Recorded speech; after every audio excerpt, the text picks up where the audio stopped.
She was the kind of girl everyone could count on. Always there when someone needed help. Always the first to say, "It's okay," even when it wasn't. She smiled for others, worked hard for others, lived for others. And somewhere along the way, she forgot how to live for herself. Her days were a blur of obligations and expectations. She said yes to everything, every favor, every task, every person who needed her.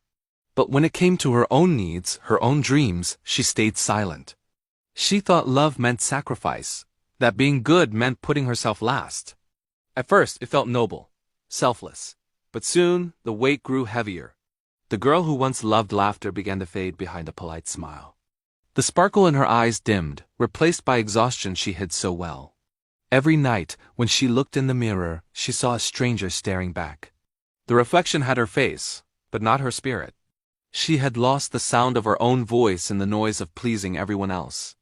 She had become the person everyone needed except herself. She told herself she was fine, that this was what life was supposed to be.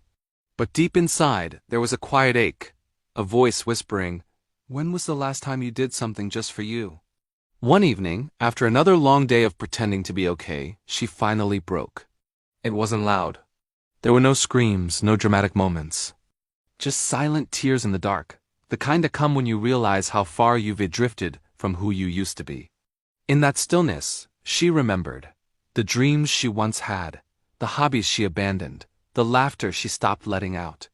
She missed herself. And for the first time in a long time, she decided to go find her again. The change didn't happen overnight. She started small, saying no when she needed to, resting without feeling guilty, doing little things that made her heart feel alive again. She went for quiet walks, listened to her favorite songs, bought herself flowers without a reason. She stopped apologizing for existing. And little by little, the girl she lost began to return. Her laughter came back, softer but real. Her reflection began to look familiar again. She no longer lived to please everyone else. She lived to be whole. She learned that loving others doesn't mean losing yourself. That being kind doesn't mean forgetting your own heart.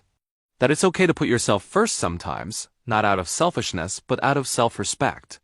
Because the truth is, you can't pour from an empty cup. You can't shine for others if you've let your own light fade. The girl who once forgot herself now walks with quiet strength. Not because she has it all figured out, but because she finally learned that she matters too. She gives, but not until she's empty. She helps, but also lets herself rest. And when she looks in the mirror now, she no longer sees a stranger. She sees someone who fought her way back to herself.